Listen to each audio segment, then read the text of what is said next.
তুমি কি সে ব্যক্তির কথা কখনো ভেবে দেখেছ যে শেষ বিচারের দিনকে অস্বীকার করে?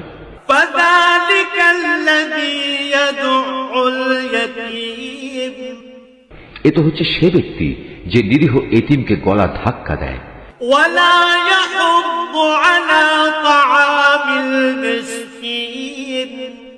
মিসকিনদের খাবার দিতে কখনো সে অন্যদের উৎসাহ দেয় না।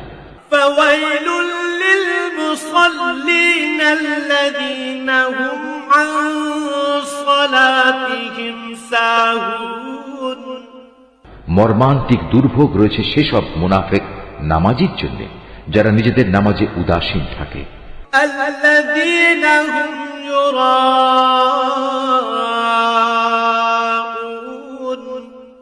তারা যাবতীয় কাজকর্ম শুধু প্রদর্শনীর জন্যই করে।